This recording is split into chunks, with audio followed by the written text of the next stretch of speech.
Trump என்ன சொல்றாரு, அது பாருங்க அது டெவலப்மெண்ட் ஸ்டேஜில் டிராஃப்ட் பண்ணும்போது அவரெல்லாம் இருந்தாருன்றாரு. எலான் மஸ்க் வந்து எனக்கு அதுக்கு சம்மந்தமே கிடையாது, நான் பார்க்கவே இல்லை அப்படின்ட்டாரு. அது வந்து அப்படி ஆயிரும் இப்படி ஆயிரும், நாடே நாசமாக போயிடும், கூட நீங்கள் வந்து டெட் எல்லாம் வந்து இன்க்ரீஸ் பண்ணுறீங்க, இதெல்லாம் பண்ணுறீங்க அப்படி இப்படின்னு ஆரம்பிச்சாரு. இங்கே பிரச்சனை வந்தது. ஸோ நினைச்சாருன்னா த்ரோ பாலிசிஸ் அந்த டெஸ்லாவை ஒன்றும் இல்லாமல் பண்ண முடியும். ஈவன் ட்விட்டரையே ஒன்றும் இல்லாமல் பண்ணணும்னா கூட தாராளமாக பண்ணலாம். டிக்டாக்கை பேன் பண்ண மாதிரி நான் ட்விட்டரை பேன் பண்ணுறேன் யூஎஸ்ல. இப்போ அந்த ஸ்டார்லிங்க் உடைய கண்ட்ரோல் முழுக்க சீனா கிட்ட வந்ததுன்னு சொன்னால் எவ்வளோ பெரிய ஒரு அட்வான்டேஜ் அது, யோசிச்சு பார்த்தீங்களா? யாரை ஒன்றா எப்போ ஒன்றா அவங்களால கண்ட்ரோல் பண்ண முடியும், அவங்களால வேவு பார்க்க உலகம் முழுக்க. இப்போ அது அமெரிக்காவில் தானே இருக்கு. ஸோ நிஜமா டெஸ்லா இங்கே மூவ் பண்ணுறேன் அப்படின்னு சொன்னாங்கன்னா சைனா வந்து தாராளமாக வாங்க அப்படின்னு சொல்லாங்க. அவர் போவாரா அது தெரியாது. ஸோ அதுதான் நான் சொன்னேன், இவங்க நினைச்சா அவங்கள அழிக்கலாம், அவர் நினைச்சா இவங்க அழிக்கலாம். என்ன கேட்டா ரெண்டு பேரும் சண்டை போட்டு அழிஞ்சு போங்கடா. இங்க சிக்கல் என்னன்னா, ஒரு பிசினஸ் மேன் வந்து பொலிட்டிஷியன் ஆகணும் அப்படின்னு நினைக்கிறாரு. ஆனா ஒரு பொலிட்டிஷியன் மறுபடியும் நான் பிசினஸ் மேன் ஆகணும்னு நினைக்கிறாரு ட்ரம்ப். இதுதான் இங்க பிரச்சனை. இதுவுமே வந்து பிசினஸ் இன்ட்ரெஸ்ட், அமெரிக்கன் பிசினஸ் இதுதான், நான் இல்லைன்னு சொல்லலை. ஆனா டைரக்டா பிரசிடென்ட் புஷ் பண்ண மாட்டாங்க, அது சட்டிலா நடக்கும் பல விஷயம். ஆனா இங்க இவர் என்னவோ அந்த கம்பெனிக்கு ஒரு சேல்ஸ் ரெப் மாதிரில பண்ணிட்டு இருக்காரு. அந்த அதர் ஹேண்ட் இங்க மஸ்க பாத்தீங்கன்னா இஸ் பக்கா பிசினஸ் மேன். ஆனா அவர் என்னன்னா பொலிட்டிஷியன் ஆகணும், எனக்கு வந்து அதுல பவர் வேணும் அப்படின்னு நினைச்சிட்டு இருக்காரு. இந்த ரெண்டு குழப்பங்கள் தான். அவர் இங்க வரணும்ன்றாரு, இவர் அங்க போகணும்ன்றாரு. ரெண்டு பேரும் முட்டிக்கு தான் செய்வாங்க. ஒரு புது பார்ட்டிக்கான ஸ்பேஸ் இருக்கா, இல்லைன்னா இலான் மஸ்க் சீரியஸா இருக்காரா? முதல்ல இதை சும்மா ஏதாவது பயங்கர சீரியஸா இருக்காரா ஒரு பார்ட்டியில? அது சும்மா ஆரம்பிச்சிருக்காரு. பட் இதெல்லாம் வந்து பெரிய அளவுக்கு ஒரு இம்பாக்டை கிரியேட் பண்ணாது. அந்த தேர்ட் கேண்டிடேட் அப்படின்றது நிறைய காலகட்டங்களை நம்ம பார்த்துருக்கோம். பெருசாக அவங்களால ஒன்றும் பண்ண முடியல. மேபி இப்போ வந்து இங்கே நாத்தாக்கா அந்த மாதிரி ஒன்றா ஒரு ஸ்பேஸ் கிரியேட் பண்ணலாம். அதுக்கு மேலே பெருசாக ஒன்றும் பண்ண முடியாது. அதுக்கு அடுத்த எலெக்ஷனில் அவர் நின்று தோற்று போயிட்டாருன்னா அதோட அதையும் மூடிட்டு போக லாஸ் மேக்கிங் என்டர்பிரைஸ் எவ்வளோ நாள் ஓட்ட முடியும்? உள்ளுக்குள்ள பிரச்சனை வந்தது அப்படின்னு சொன்னா எதிரி உடனே எங்கேயாவது ஒரு இடத்துல சண்டையை மூட்டி விட்டுட்டு எல்லாம் வாங்க சண்டை போடலாம் அப்படின்னு ஜனங்கள்லாம் களம் 8ல் அந்த கோழி இறங்கி இருக்கு சேவல் அப்படின்னு அங்க போயிடுவாங்க இல்லையா? அந்த மாதிரி ஆரம்பிச்சிருவாங்க. தயவு செஞ்சு ட்ரம்ப் வீக் ஆகக்கூடாதுன்னு ப்ரே பண்ணிக்கோங்க கேப்ரியல், இல்லைன்னா எங்கேயாவது சண்டை வரும். இப்போ வேற கம்யூனிஸ்டுகளும் இல்லை, யூஎஸ்எஸ்ஆரும் இல்லை, புது எதிரி தான் உருவாக்கணும். இப்போ வந்து அந்த சொம்தானியா நியூயார்க் மேயர் வரப்போறேன்னு சொல்லிட்டு இருக்காருல்ல, அவரோட சண்டை ஆரம்பிச்சிருக்காரு. இஸ் எ கம்யூனிஸ்ட், நீ செலக்ட் ஆனியானா என்கிட்ட வாஸ் பவர்ஸ் இருக்கு, ஒன்று தூக்கி அரெஸ்ட் பண்ணிடுறேன். அவர் உடனே நெத்தன்யாஹூ இங்கே வந்தா நான் அரெஸ்ட் பண்ணுவேன் அப்படின்னு. நான் வரேன் பாரு. இது வந்து நம்ம இங்க தெருமுனை கூட்டங்கள்ல பேசுவாங்க தெரியுமா, அந்த லெவலுக்கு போயிட்டு இருக்கு அமெரிக்கன் பாலிடிக்ஸ்.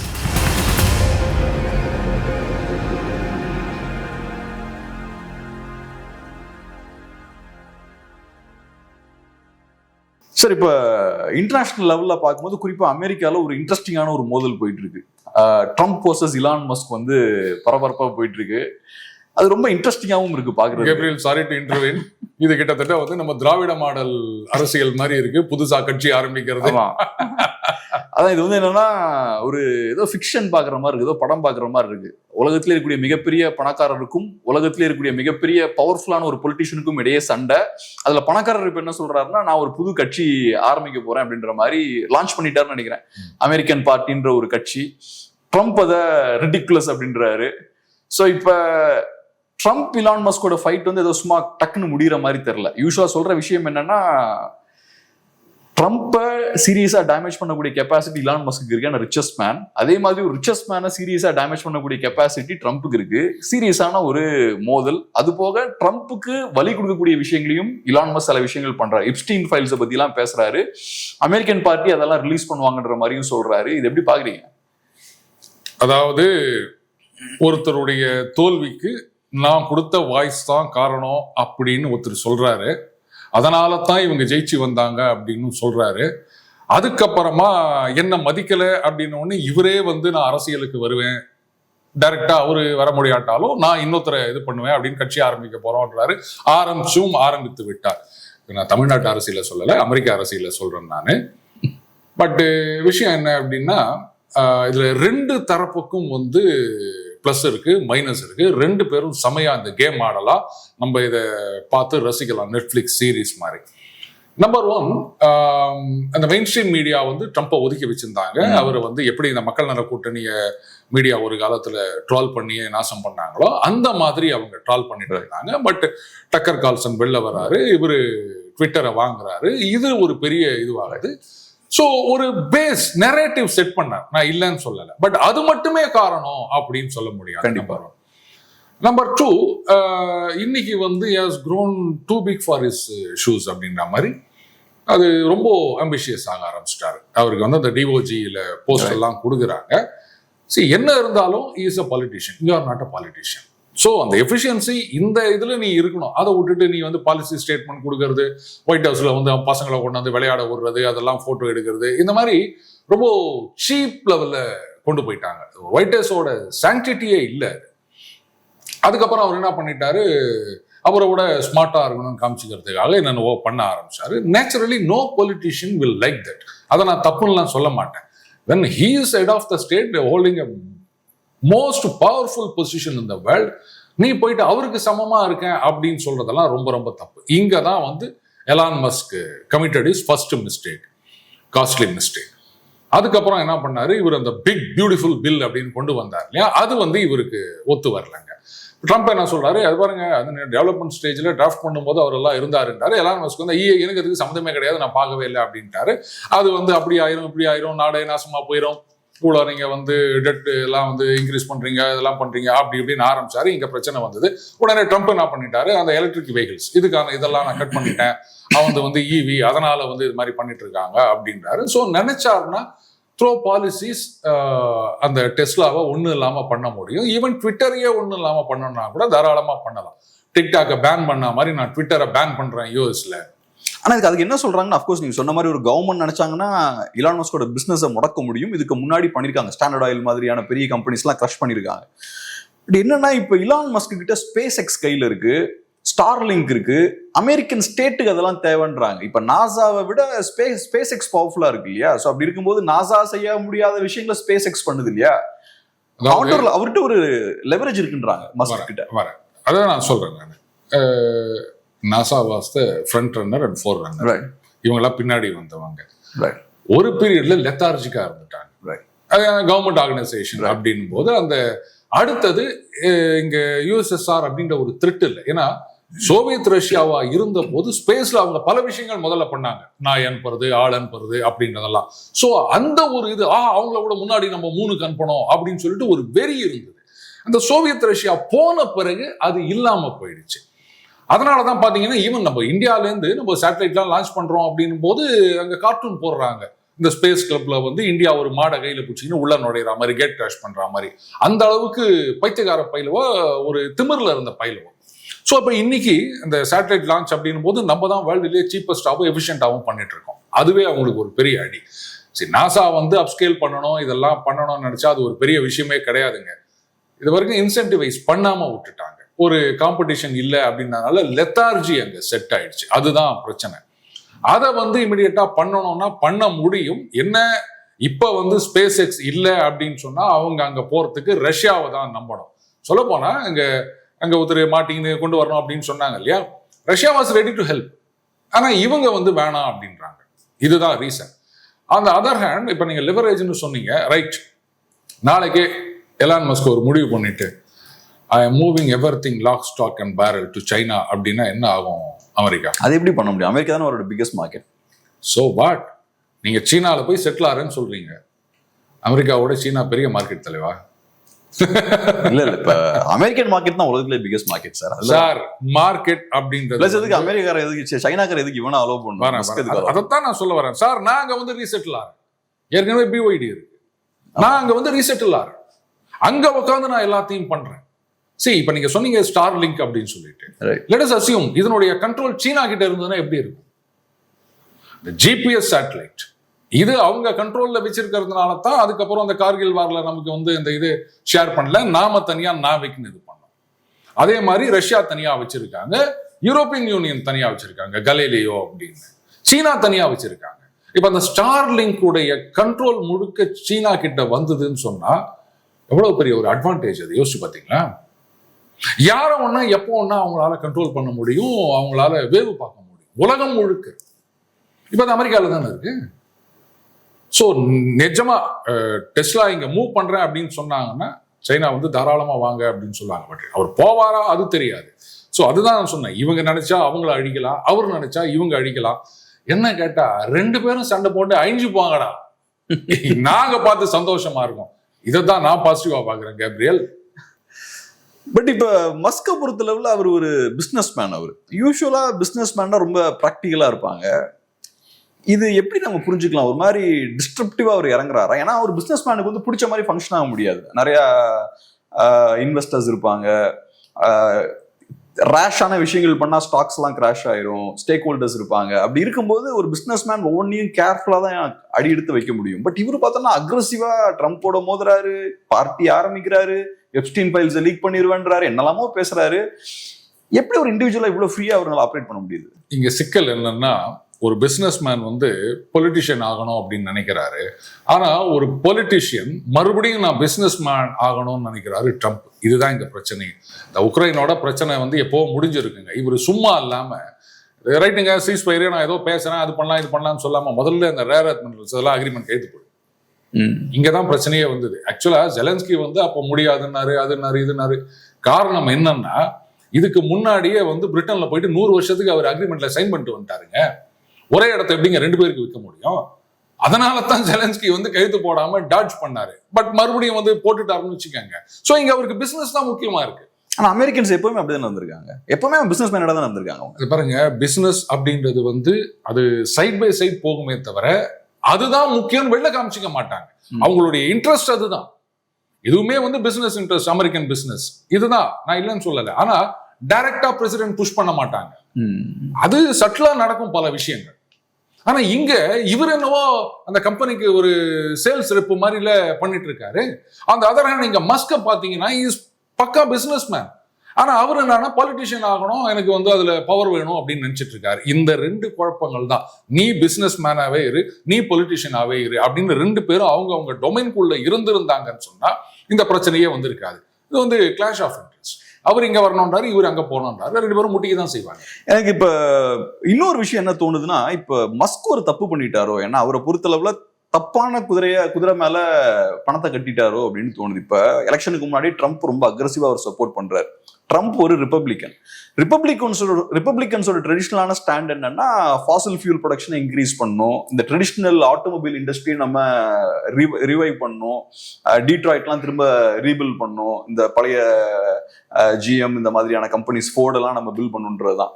இது டெஸ்லாக்கு நேர் அகெயின்ஸ்டான ஒரு ஸ்டாண்ட். இப்ப டெமோக்ராட்ஸோட ஸ்டாண்ட் என்னன்னா, கிளீன் எனர்ஜி இந்த விஷயங்கள் பேசுறாங்க, நம்ம ஃபாசில் ஃபியூலை கம்மி பண்ணணும். அப்படி இருக்கும்போது ட்ரம்ப்பை சப்போர்ட் பண்ணா ட்ரம்ப் அதை தான் பண்ண முடியும். ட்ரம்ப் வந்து ட்ரெடிஷனல் அமெரிக்கன் ஆட்டோமொபைல் இண்டஸ்ட்ரியை ரீபில் பண்ணணும்னு நினைக்கிறாரு, ஃபாசில் ஃபியூலை இன்க்ரீஸ் பண்ணணும்னு நினைக்கிறாரு. அதை பண்ணும்போது நேச்சுரலா டெஸ்லா தலையில குட்ட தான் செய்வாரு. அப்புறம் ஏன் ட்ரம்ப் போய் சப்போர்ட் பண்ணணும் ஸ்டார்டிங்லேயே? Very simple. நீங்க டெமோக்ராட்ஸை சப்போர்ட் பண்றீங்க அப்படின்னு வச்சுக்கோங்களேன். will they support back Musk? Musk ஒயிட்டா தான் சப்போர்ட் பண்ணுவாங்க.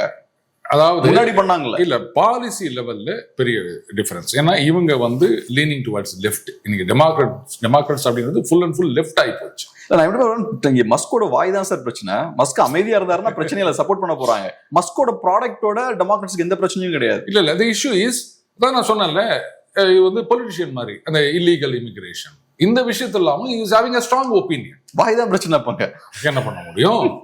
சோ அவருக்குன்னு சில பாலிசி இருக்கு. இந்த இல்லீகல் இமிகிரேஷன் அலோவ் பண்ணக்கூடாது, இந்த மாதிரி விஷயங்கள்லாம் இருக்கு. ஸோ அதுக்காகவும் அவர் வாய்ஸ் கொடுக்குறாரு.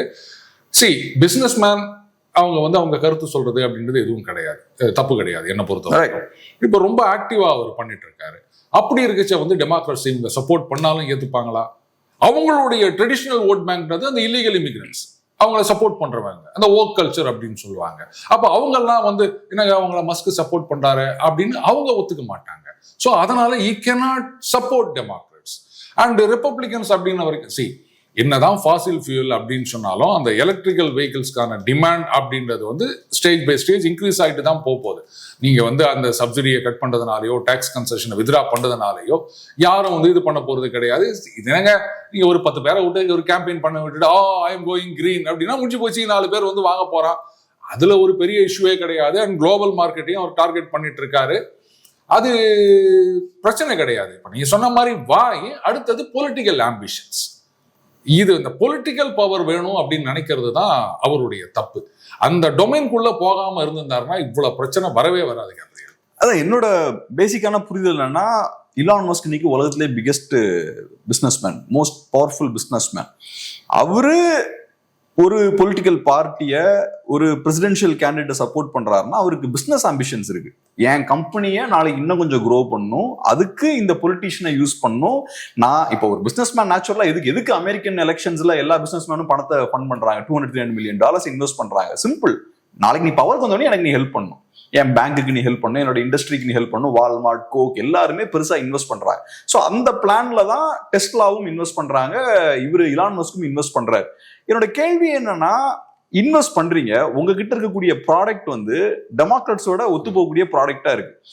ட்ரெடிஷனல் ஆட்டோமொபைல் இண்டஸ்ட்ரி ரிப்பப்ளிகன்ஸோட ஒத்து போகக்கூடிய ப்ராடக்ட். இப்போ வால்மார்ட் அவங்கள தான் சப்போர்ட் பண்ண எனக்கு புரிஞ்சுக்க முடியுது. ஆனா நீங்க அப்ப ஏன் ரிப்பப்ளிகன்ஸ் சப்போர்ட் பண்றீங்க? உங்களோட ப்ராடக்ட் டெமோக்ராட்ஸோட ஒத்து போகுது, ஆனா உங்களோட பொலிட்டிக்கல் ஐடியாலஜி ரிப்பப்ளிகன்ஸோட ஒத்து போகுது. வெரி சிம்பிள், டெமோக்ராட்ஸ் உங்களுடைய சப்போர்ட்டை ஏத்துக்க மாட்டாங்க, நான் அவங்கள நம்ப முடியாது. இது நாட் ஓன்லி பிசினஸ், என்னுடைய அதர் இது இருக்கு இல்லையா, இன்ஃபேக்ட் ஒரு காலத்துல ஒரு டெமோக்ராட்ஸ் தான் சப்போர்ட் பண்ணிட்டு இருந்தார். இந்த இல்லீகல் இமிகிரேஷன் இதெல்லாம் இருக்கு இல்லையா, ஸோ அதுக்கும் இதுக்கும் எங்களுக்கு ஒத்து வராது, அதனால அது தேவையில்லை. அடுத்தது ரிப்பப்ளிகன்ஸை பொறுத்த வரைக்கும் ரைட், நீங்க வந்து Fazil fuel oil industry and இந்த கார் இண்டஸ்ட்ரி இதுல வந்து அவங்க வெரி பர்டிகுலர். ஏன்னா அதுதான் வந்து மேனுஃபேக்சரிங் அண்ட் ஜாப் கிரியேஷன், அதை அவங்க விட்டுற மாட்டாங்க. They don't father about pollution.